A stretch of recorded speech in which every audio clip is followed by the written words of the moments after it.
Great. All right. So let's maybe Yavni, you're first. Maybe you'll kick us off on the Aruch HaShulchan here, Sif Aleph. Sure. אמרינן בגמרא, צנון שחתכו בסכין שחתך בו בשר, אסור לאכלו בכותח, ולא דמי לדגים שעלו בקערה דמותר לאוכלן בכותח, כמו שכתוב בסימן צ"ה. דהווה נותן טעם בר נותן טעם, דסכין פעמים שהשמנונית קרוש על פניו ואינו ניכר, וכשחותך בצנון, הווה נותן טעם הבא מן הממש, ועוד דמשום חורפי בלעת פי מדגים הרותחים, ואגב דוחקא דסכינה פליט סכינה ובלה צנון. Do you want me to translate? Or like arguments in general, he lays out the two different reasons why a knife, I'll say this, is different from whatever the cases are of noten tam bar noten tam were. So if I cut something, right. A radish with a meat knife, why it's problematic. So what are his two reasons that he's laid out here? One is because the knife often has like grease caked onto it. Mm-hmm.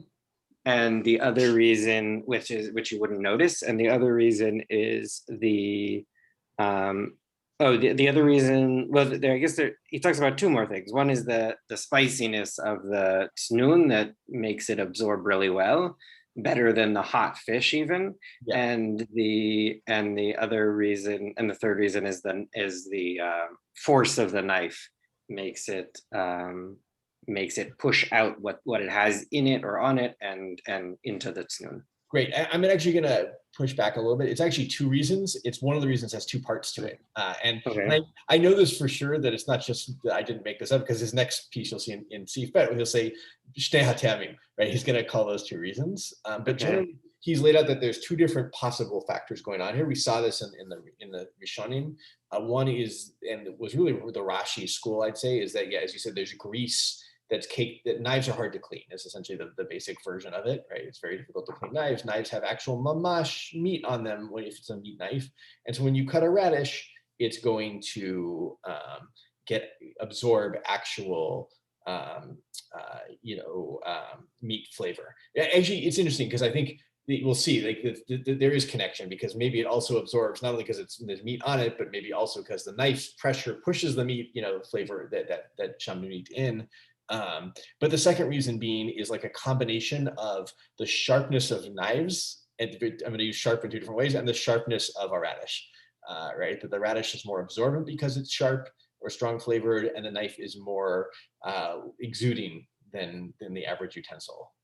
So that combination there kind of comes into play.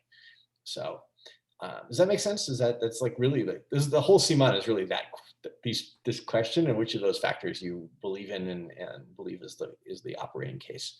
All right, good. If there's no questions on that, let's do Seif Bet. So Asher, you're next on my screen. You want to do Seif Bet? So okay. Yeah, take it. Go for it. With Nabarnad, did the chviva come up at all? Was there any conversation about flavor? I think I missed that, Sharon. Sorry. It does. It shows up there at one place where, but where did it? I'm trying to remember where it was. It does show. I can't remember where, but it does show up in that discussion. It seems like that just being harif by itself might not be enough to undo not bar not, right? That it has to have something else. And actually, we do see that. Well, it depends what you think not bar not is too, as part of the problem. Is not bar not like a direct, like I cook this in a meat pan, then harifut. So let me put it this way. There are poskim, and there are quite a few who think that if I cook an onion in a meat pan, that onion, because it's harif, will absorb more, and that the heat is equal to the pressure of the knife. There's other poskim who think that actually the knife might be more, and others say no, the knife actually can't do that much because there's no way it's any more exuding than heat is. You can't say the knife is a scarier factor than heat. So it depends how you follow that, but yes, there is a general idea that if you cook an actual onion in a meat pan, that onion becomes meat, and not bar not doesn't apply at that point. remember the Ramah himself seems to think you need not bar not, or at least some posts can think maybe the onion has to be cooked in water. And one major caveat, I think I brought a piece here that says this, but we've seen this before, is that for something to be considered harif, it has to be rov harif. So if you added spices to your stir fry and you cook your stir fry in your meat pan, and even if it's ben yomo, right? Assuming you're following the mechaber, not following the Ramah for the moment, but even the Ramah b'diavad potentially in some cases, that's not considered harifut, and therefore that stir fry is not barnat. You could probably eat that stir fry with, you could sprinkle some cheese on it or something afterwards, or whatever. Or maybe at least eat it with your dairy meal. But on the other hand, if you cook an onion in a meat pot, that might be problematic. So hopefully that's helpful. Yavni, you have a concerned look on your face, I think, based on that. No? Okay. I'm reading into things. So, all right. Good question. Asher, take us with Sifbet. אוקיי, ויש הפרש בין שני הטעמים לטעם שמנונית הקרוש על פניו אסור. Right, so there's a difference between the two tastes, right? Two reasons here, yeah. Oh, the two reasons. Sorry, I'm thinking about the harifut and if something's exactly, yeah. Balua. Okay, so there's a difference between the two reasons, because the reason of the shamnunit, I guess that's the oil that's still the meatiness that's still on the knife al panav asur. Afilu masakin eino ben yomo. Even if the sakin is not ben yomo, the fact that it might have some leftover meat grease or whatever on it is the one problem. Because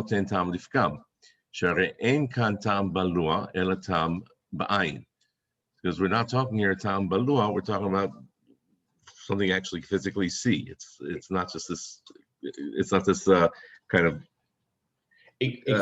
esoteric thing. It's mamash. So I just want to comment very quickly on that, right? The tam pagum, the idea that after 24 hours or after linat laila, however you want to see it, that tam becomes pagum. That's only the tam that's absorbed in a utensil. That's not the tam of mamash. All right. Right. So therefore, if we're worried the way Rashi's worried about that knives just constantly have grease stuck to them, then it doesn't matter. I haven't used a knife for a year.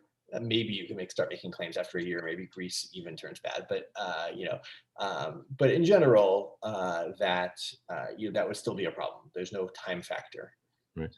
Although that raises sort of another interesting question, though, what's the reason that we wait 6 hours? Because any of the meat that's stuck between our teeth sort of becomes like wood. Your mouth though has enzymes in it that are meant to break down food. Okay. Okay. The air does too. Just probably much more slowly. Okay, much more so. Okay, so that makes sense. ולטעם השני, בשום חורפה בלה אין האיסור. אין האיסור, אלא אם כן הוא בן יומו. וכך כתוב רבנו הבית יוסף בסעיף א' זה לשונו. Okay, so wait, I'll go back. So, but the second reason, when we're talking about the harifut, that it swallows the harifut, there's no isur, unless the knife is ben yomo. Exactly. And the Beit Yosef wrote that, and this is what he said. ... Snuno silka shechatcham בסכין של בשר בן יומא, או שאינו מקונה, אסור לאוכלם בחלב, עד שייטול ממקום החתך כדי נטילת מקום שהוא כעובי אצבע, and I remember this is what we were reading just the other night, או שיטמנו, ולא יהיה באותם בשר שאז מותר בהדחה עד כאן לשונו. Okay, so I don't need to really translate that because that's everything we were going through the other night, right? Okay. Just to, there's going to be pushback against this, but he says, right, if it's only about the harifut, then an Eino Ben Yomo knife, there's no concern about that anymore. Okay. Right. We're going to see where there might be, he's going to have to, people, I'm sure the bells are already ringing for people, that there's a Gemara we saw that a chiltit, the asafoetida, how do you say it? Whatever the spice is, this Indian spice that's very strong, it said that even tam pagum, that it mechalia right? It sweetens it, it improves that flavor, and even pagum would be a problem. So we're gonna have to deal with that fact here in a second. So go for it. Okay, וכן מתפאר מלשון הרמב"ם, פרק ט' דין כ"ד, דמרי בבן יומו, שכתב סכין שחתך בה בשר צלי וחזר וחתך בו צנון וכיוצא בו, מדברים חריפים אסור לאוכלם בכותח, עד כאן לשונו. And so the Rambam said that when you have a knife that was used to cut roasted meat, and then you take that same knife and you cut a radish or something like the radish from these harif things, then you can't eat them with the kutach. Great. Mashma la'adi demiyad shechatach bo bas. Lahedja, by the way. Mashma lahedja. It's explicitly. Okay. Sorry. Mashma lahedja. What does that mean? Explicitly? Yeah. Okay. Mashma lahedja. דמיית שחתך בו בשר צלי, כלומר בשר רותח, חתך בו אחר כך צנון, אסור לאכלו בכותח. And what he's specifically referring to the case when you cut boiling meat, that as soon as while the meat is still boiling hot, you cut it, and then you turn around, you cut a radish. Exactly. Then you can't eat it with kutach. Yeah, it's a diuk in the Rambam here, because the Rambam doesn't explicitly say it's ben yomo, but he says you cut a piece of meat and then you go cut a tzno, and it sounds like it's right afterwards. And so okay. Yeah. Okay. ומלשון הש"ס עצמו יש לדייק כן מדכאמר צנון שחתכו בסכין שחתך בו בשר וכולי, ולא כאמר בסכין של בשר. So and even in the Gemara that there's a diuk whether we're talking about a knife that was used to specifically cut meat, or just a generally basari knife that maybe wasn't just now used to cut meat, but is your basari knife. Exactly. Now the question this would also raise for me is, especially 400, 500 years ago, how many people had two sets of, I know we talked about this with different pots and sets of plates and different sets of knives, because it's not that they were a wealthy community. I mean, I imagine they probably did have separate knives for meat. Well, maybe not. It's two things potentially going on here. This also could be a polemic to get people to have separate knives. It's okay. Who knows? I do want to stop you just for a second, just to point it out. I think people probably have noticed this, right? Is we've seen Natbar, the way he's arranging this, and I think it's very nice, is that knives have, and maybe harifut have one or two, and harifut have one or two possible things going on as a kind of anti-not bar not kind of thing here, potentially. Well, one is anti-not bar not because knives, and one is anti-ben yomo, right? It's either potentially that because knives always have stuff stuck to them, you can't rely on this idea of Eino ben yomo being, at least b'diavad mutar, because knives are never actually clean. And so we don't, and the other version is that knives, even if you think knives are clean, that not bar not doesn't apply because the pressure plus harifut together, it means that not bar not is no longer applicable, right? So those are two possible things, as knives are the anti not bar not or anti ben yomo, Eino ben yomo rather cases. Right. So. I would also wonder if the whole cleanliness issue is different today, because now we do know how we clean things much more carefully than maybe was done in days of yore. Quite possibly. And remember again, it is, we actually skipped this. I think did we skip the thing about soap, or did we do soap a couple simanim ago? We saw the ashes. Yeah, exactly. The shulchan. We just didn't look at all the shots pushback and all that good stuff. But no, we didn't. But you could make a case if you buy the machaber that soap makes everything pagum, and there's shamnunit that's karush on the knife, and then you clean it with soap, that makes the shamnunit pagum potentially. Unless you say that then the radish, then the harifut of the radish then sweetens the pigima. But it's possible you can make an argument that cleaning with soap undoes all this problem. So, but all right. I definitely eat radishes with soap. Delicious. They're very delicious. I put soap on everything. It's so hey, they put hashgacha on some types of soap, so it's you never know. It's maybe they expect you. I love seeing soap that's kosher lepesach. It's Exactly. like, oh, thank goodness. Yes. I'm getting my soap ration, my daily. And my dog can eat this. Exactly. But, okay, Okay, so I actually think we can actually stop with the Sif and go on to Gimel. There's some good stuff at the end, but it's not that worth it. It's just based on time. Unless there's any questions at this point from Sif Bet, I just want to.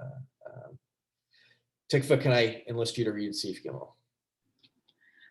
ואין לשאל הרי אמרו חז"ל בסוף פרק A מעמידים, בדבר חריף אין חילוק בין בן יומו לאינו בן יומו. Right, so we shouldn't act like this isn't a question, right? He's setting it up that this isn't like you would think this, but it's not actually a question. Yeah. That they say there, and I don't remember the specific. I don't remember the context of the Gemara. But that when you're talking about Harif, we don't make a distinction between Ben Yomo and not Ben Yomo.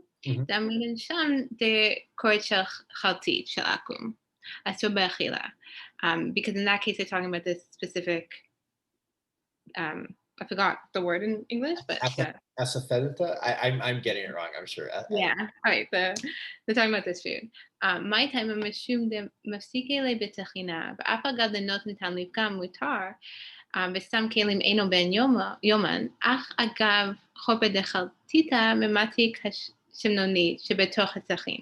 So even though normally, right, notin tam leafgam is mutter, and we assume ben yomo for kelim akum, in this case, the chaltit makes the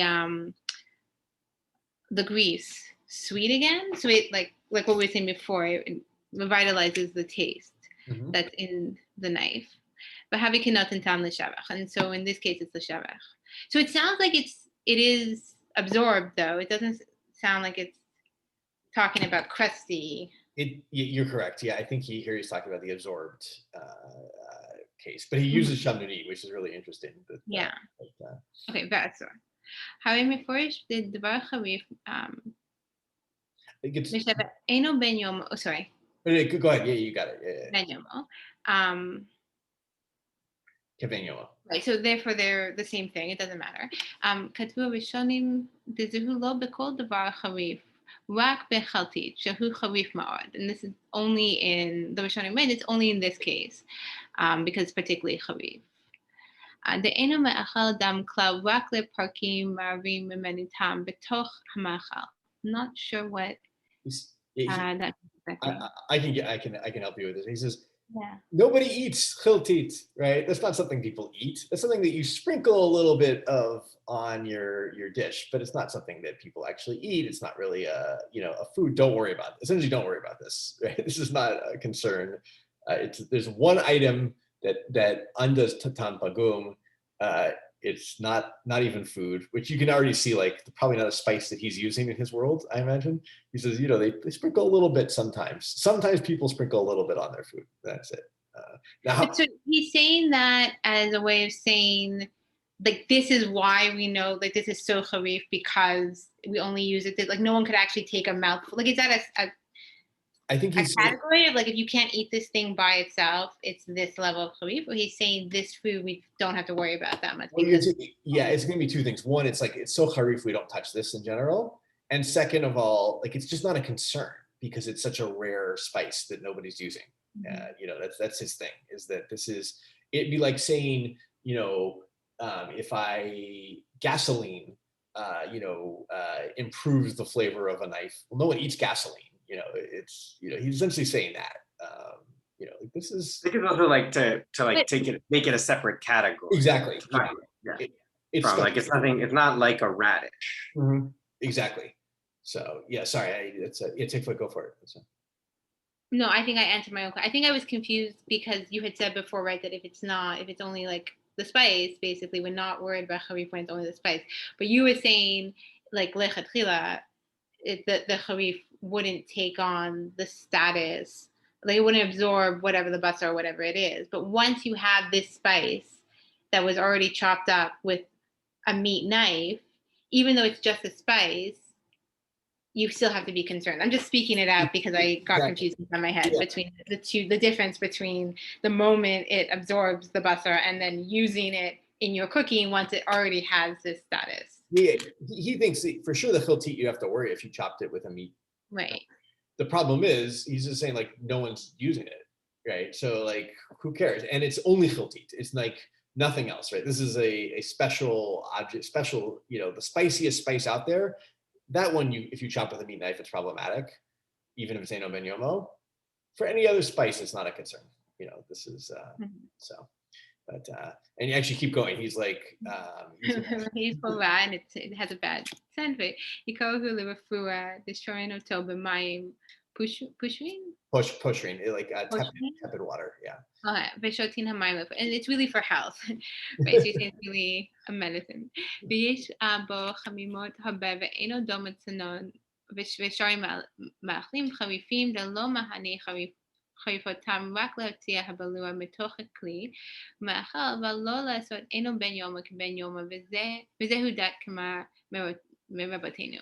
And so, like you were saying, so in all the other cases, we don't have to be this concerned. Exactly. Yeah. You can, by the way, some of this is like incredibly probably cultural, right? Where, living in Novardik in the late 19th, early 20th century, I just don't think he's using chiltit. He's heard of it. Maybe there's some trade going on, but I'm guessing here. This is all speculation. But a Yemenite Rav may have had a very, very different psak on this. Exactly. Yeah. So this is some kind of foreign case to him of the chiltit. And he's very willing to say, I don't know, we cut radishes. They don't make eno ben yomo flavor good. There must have been some special thing called chiltit. I've heard of it. I've seen, maybe he's even seen some stores where they sell it, and he knows, maybe in an apothecary shop it gets sold, it sounds like, but not in the marketplace. So, but all right, let's do, just as 2:32, I really wanted to do the first four here. So let's do one more seif in him, if that's okay with people, and then we can wrap up. So, omnam, however, yesh mi rabotenu shekatvu, de chiltit v'chol dvarim charifim, din echad lahem, Meshavim enam b'nei yoman. All right. So he says, there are rabbis who say that actually chiltit is a paradigm, not a unique case, not sui generis. Okay. And they all harif things make eno ben yomo equal to ben yomo, essentially. V'zeu shekatav Rabbeinu Beit Yosef sham, the yeshomrim dehu adin le'eno ben yomo, right? Because if you remember the Shulchan Aruch in the first seif, concludes, he says, but there are those who say that even if it's eno ben yomo knife, it might be a problem. V'hu mekunach, and a clean eno ben yomo knife. Ad kan lashno. Mishum de charifuta mamtik lasot eno ben yomo keven yomo. V'zeu dat bal sefer Truma, kamo shekatav atur, v'chein tafsu lahalacha rov haposkim migdolei hachronim, v'gam b'imei roshanim hayu morim ken, kamo shekatav harosh sham. Right. Ve'in l'tzaref heter dea rishona, rak bimkom hadchak vesed gadol, right? And so, therefore, you should not use the people who say that chiltit is a special case, except when you have like a real need, then you can be makil about it. All right. So he's now gone the other way with this. He says actually most people actually think that it is a paradigm, and it's a problem. So. It is really, I will say, we're not going to have time to do it, but in See If You Would Bet, which I write here, he brings the case of, well, wait a second, then, like why, if we say that something harif makes something eno ben yomo, like ben yomo, that whole case of the kelim of Midyan that we had to kasher, and there wasn't, but the Gemara says there wasn't really any worry because they weren't ben yomo. Well, maybe we should worry because maybe they cooked harif things in them. And that day, and he comes up with all these explanations as to why it's actually not something to be so concerned with. It's based on, I think, the Rashba. So just worth, if you have some time looking at. But the main things to take away from this, and I brought a couple. Oh, I want to look at one more thing. Do people have like one more minute? Just like it's very short. That's okay. Sorry, I keep doing this, but the onions, right? Onions are like the biggest case I think that comes up in the modern world about. Harif things. Did I cut my onion with my meat knife? Can I use it with milchiks now? Or even, the other case of I cut my onion with a meat knife and I put it in my milchik, such and such, have I ruined my kitchen? Do I have to burn the whole thing down? So I found this in the Pirchei Tshuva, where he says, Salim, he says, "B'chitvei harav hagadol," the Rav Daniel, Rav Rabbeinu Daniel Zatzal, I don't know who he is. Yoreh Deah hanei betzalim kishehem ketanim einam charifim kol kach v'im chatchem besakin she'eno ben yomo yesh lakel b'mkom hefsed. He says that small onions don't count.